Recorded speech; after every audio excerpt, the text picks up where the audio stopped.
प्राचीन समय में हमारे ऋषि मुनियों ने कुछ ऐसे तरीके खोज रखे थे जिनसे वो लंबी आयु तक बीमारियों से मुक्त होकर अपना जीवन जी सकते थे। आज की इस वीडियो में हम उन नियमों में से सबसे प्रमुख नियम का उल्लेख करेंगे जो बेहद ही आसान है और जिसे अपनाकर कोई भी व्यक्ति, आदमी या औरत, बूढ़ा या बच्चा, कोई भी इसे अपनाकर एक बीमारियों से मुक्त स्वस्थ जीवन जी सकता है।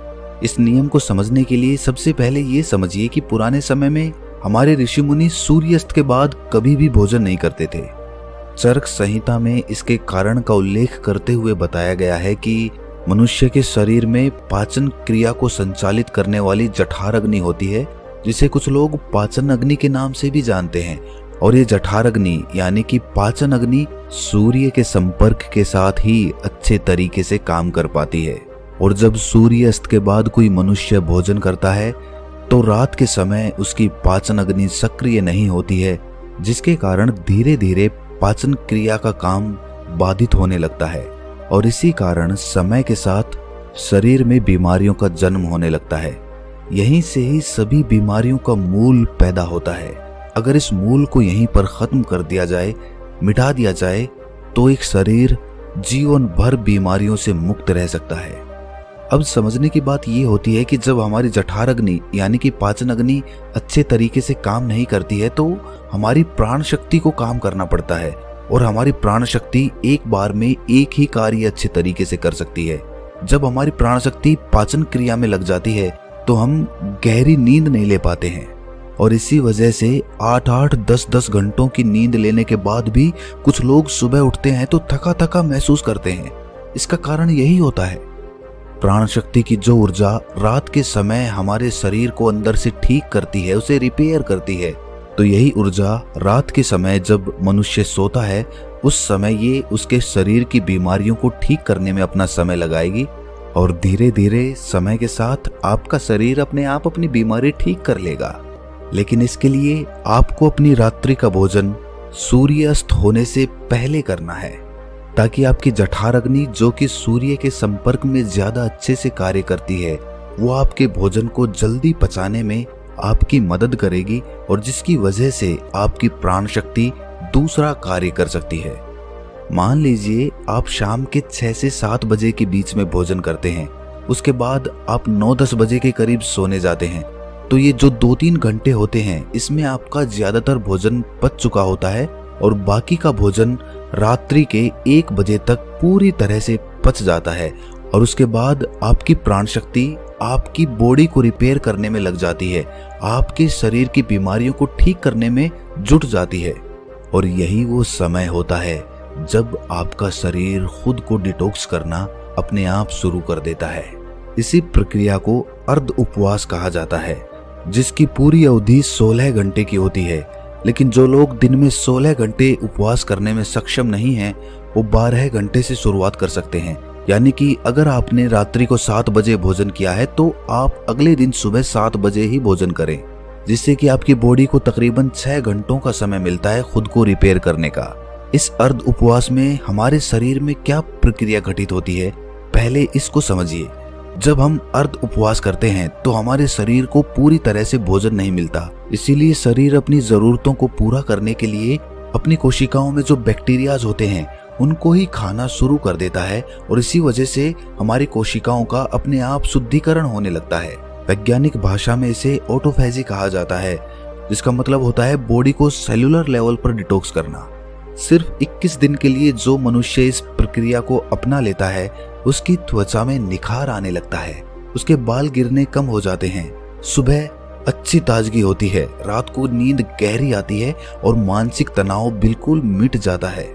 कुछ लोगों को लगता है कि अर्ध उपवास करने से उनका शरीर कमजोर हो जाएगा, लेकिन अर्ध उपवास करने से शरीर का फैट कम होता है, मसल्स लॉस नहीं होता और मसल्स लॉस नहीं होता इसीलिए शरीर की क्षमता अपने आप बनी रहती है। अब तक आप ये समझ चुके हैं कि आपकी प्राण शक्ति आपकी बीमारियों को दूर करने के लिए किस प्रकार कार्य करती है, किस समय आपको भोजन करना चाहिए ताकि आपकी प्राण शक्ति पूरी ऊर्जा के साथ काम कर सके। ये हम समझ चुके हैं, लेकिन इसके बाद जो समझने वाली बात है वो ये है कि आज के समय में काम करते करते आदमी अपनी दैनिक दिनचर्या बिल्कुल छोड़ देता है। वो किस प्रकार सही समय पर भोजन करे अगर वो रात के समय काम करता है तो वो किस प्रकार भूखा रहे क्योंकि उसे तो आदत हो चुकी है रात के समय देर से खाना खाने की। और कुछ लोगों के साथ समस्या ऐसी है कि वो भूखे नहीं रह सकते, थोड़ी थोड़ी देर में उन्हें भूख लगती रहती है। तो ऐसे लोग किस प्रकार इस प्रक्रिया का लाभ उठा सकते हैं? देखिए, अगर आप 16 घंटे का उपवास कर रहे हैं तो उसके लिए आपको बीच बीच में कुछ लिक्विड चाहिए जिससे आपकी बॉडी भी हाइड्रेटेड रह पाए और आपके शरीर की डिटॉक्स करने की प्रक्रिया भी तेज हो जाए। शुरुआत में अगर आप अपना रात्रि का भोजन 7 बजे कर लेते हैं तो आपको 10 बजे तक भूख लगेगी ही लगेगी। उस समय जब आपको भूख लगे तो उस समय आप नारियल पानी पी सकते हैं। इससे शरीर में बहुत सारे लाभकारी फायदे भी होंगे और आपकी डिटॉक्स की प्रक्रिया तेज हो जाएगी। इसके अलावा आप कॉफी भी पी सकते हैं और जिन लोगों का वजन ज्यादा बढ़ा हुआ है, जो अपने वजन को कम करना चाहते हैं, ऐसे लोग थोड़े गर्म पानी में 1 नींबू निचोड़कर उसको पी सकते हैं। इससे उन्हें अद्भुत लाभ होंगे। कुछ ही दिनों में वो पाएंगे कि उनके शरीर का वजन कितनी तेजी के साथ घट गया है। लेकिन जिन लोगों को ठंड जल्दी लगती है, जुकाम जल्दी होता है, खांसी हो जाती है, बुखार हो जाता है, तो ऐसे लोग रात में पानी में नींबू निचोड़कर कभी ना पिएं। रात को त्रिफला चूर्ण भी लिया जा सकता है जो कि बहुत लाभकारी होता है। मैंने अपनी बहुत सारी वीडियोज में उसके बारे में चर्चा की है और किसी वीडियो में उसके बारे में पूर्ण तरीके से हम चर्चा करेंगे। वो आपके शरीर को डिटॉक्स करने में उसकी बहुत सहायता करता है। सुबह आपका पेट अच्छे से खाली होगा अगर रात को आप त्रिफला चूर्ण लेकर सोते हैं तो। जिन लोगों को डायबिटीज या फिर शुगर की प्रॉब्लम रहती है, ऐसे लोग अर्ध उपवास पूरा करने के बाद जब अपना पहला भोजन करते हैं, यानी कि सुबह ब्रेकफास्ट जब वो करते हैं, तो हल्के गर्म पानी में एप्पल साइडर का विनेगर, दालचीनी का पाउडर और ऊपर से 1 नींबू निचोड़कर पी सकते हैं। इससे उन्हें डायबिटीज में बहुत राहत मिलेगी और कुछ ही समय में उनके रिजल्ट्स बिल्कुल चेंज हो जाएंगे। उनका शुगर लेवल, डायबिटीज बिल्कुल मेंटेन होने लगेगा। जिन लोगों को हार्ट की प्रॉब्लम ज्यादा रहती है, ऐसे लोग सुबह ब्रेकफास्ट में घिया या फिर कद्दू का जूस ले सकते हैं। ये उनकी त्वचा के लिए, उनकी बॉडी को डिटॉक्स करने के लिए और हार्ट के लिए सबसे ज्यादा बेनिफिशियल होता है। जिन लोगों का डाइजेशन ठीक नहीं होता, ऐसे लोग पानी में अजवाइन और जीरा गर्म करके उस पानी को ठंडा करके पी सकते हैं। इससे उनकी पाचन क्रिया बहुत सुलभ हो जाएगी। और जिन लोगों को अर्ध उपवास करने में दिक्कत होती है, बार बार भूख लगती है, तो ऐसे लोग हल्के गर्म पानी में शहद मिलाकर पी सकते हैं।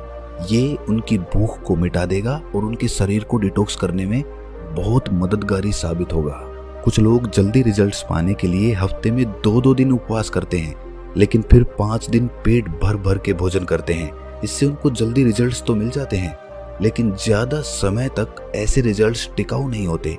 अर्ध उपवास यानी कि इंटरमिटेंट फास्टिंग धीरे धीरे रिजल्ट दिखाती है, लेकिन इसके जो रिजल्ट होते हैं वो परमानेंट होते हैं। इसमें ऐसा नहीं होता है कि जैसे ही आपने फास्टिंग करनी छोड़ी वैसे ही आपका फिर से वही हाल हो गया। इसमें एक बार आपके शरीर को जो फायदे हो गए वो बहुत समय तक मिटते नहीं हैं। देखिए, हर कोई इंटरमिटेंट फास्टिंग यानी कि अर्ध उपवास कर भी नहीं सकता है, क्योंकि जो स्पोर्ट्समैन होता है, जो खेल कूद में होते हैं, उनके शरीर को रेगुलर डाइट चाहिए होती है, क्योंकि उनके लिए हेल्थ से ज्यादा परफॉर्मेंस जरूरी होती है। इसी तरह बच्चों को भी अर्ध उपवास नहीं करना चाहिए। और जो लोग डायबिटीज के पेशेंट हैं, जिनका शुगर लेवल गड़बड़ रहता है, ऐसे लोगों को अगर अर्ध उपवास करना है तो समय समय पर अपना sugar level, blood sugar level check करवाते रहिए। जो लोग अर्ध उपवास का सही तरीके से पालन करते हैं, उनके शरीर की 80% बीमारियां खुद ही ठीक हो जाती हैं। और जिन लोगों को कोई बीमारियां नहीं होती, ऐसे लोग अर्ध उपवास करके अपनी बॉडी को डिटॉक्स कर सकते हैं, जिससे कि भविष्य में उनको कोई बीमारियां नहीं होंगी। यही हमारे ऋषि मुनियों का जीवन भर स्वस्थ रहने के लिए अचूक मंत्र था, जिसका आयुर्वेद चरक संहिता हर जगह उल्लेख मिलता है। चरक संहिता में अर्ध उपवास के साथ एक और नियम जोड़ा गया था, लेकिन वो आज के समय में संभव नहीं है। लेकिन फिर भी मैं आप लोगों के सामने उसका उल्लेख करना चाहता हूँ, शायद कुछ लोग उसका पालन कर पाएं। और अगर आप पालन कर पाते हैं या नहीं भी कर पाते हैं तो कमेंट सेक्शन में जरूर बताना। देखिए, पुराने समय में जो खाना पकता था वो मिट्टी के बर्तनों में पकता था, और ये बहुत जरूरी होता था कि उस खाने को पकाने के लिए उसमें वायु का स्पर्श हो उसमें प्रकाश का भी स्पर्श हो, उसमें अग्नि का स्पर्श हो और उसमें मिट्टी का भी स्पर्श हो। अब उस समय मिट्टी का तो बर्तन ही होता था, अग्नि का स्पर्श खाने को पकाने के लिए दिया जाता था। अब सूर्यास्त से अगर पहले खाना पकेगा तो उसमें प्रकाश का भी स्पर्श आ जाएगा और वायु का भी स्पर्श आ जाएगा, क्योंकि खाना प्रेशर कुकर में नहीं पकता था, खुले बर्तन में पकता था, जिससे वायु उसको स्पर्श कर सके। लेकिन आजकल की जीवन शैली में ये संभव नहीं है, इसीलिए कम से कम हम अर्ध उपवास करना तो सीखें। चाहे हम उस तरह का भोजन तैयार नहीं कर पा रहे, लेकिन अर्ध उपवास करके अपने शरीर को फायदा तो पहुंचा सकते हैं। दोस्तों, हमारा उद्देश्य आपको हर तरह के डॉक्टरों से दूर रखना है। हम चाहते हैं कि आप अपने शरीर का विज्ञान खुद सीखें, खुद उसके चिकित्सक बने, क्योंकि हर इंसान का शरीर अलग होता है और हर इंसान जितना अपने शरीर को खुद पहचानता है, दूसरा कोई नहीं पहचान सकता। इसीलिए खुद पर विश्वास करिए और जो भी नियम मैं आपको बता रहा हूँ, बस कुछ दिनों तक उसका पालन करके देखिए। कोई पैसा नहीं लगेगा, फ्री का उपचार है, करके देख लो और उसके बाद आप अपने जीवन में क्या बदलाव महसूस करते हैं उसको कमेंट सेक्शन में लिखकर जरूर बताएं, क्योंकि यही हमारा पुरस्कार होता है। तो दोस्तों, कैसी लगी ये वीडियो आपको कमेंट सेक्शन में जरूर बताना, और अच्छी लगी हो तो इस चैनल को सब्सक्राइब करके नोटिफिकेशन बेल को जरूर प्रेस कर देना। तो मिलते हैं अगली वीडियो में, तब तक के लिए अपना ख्याल रखें।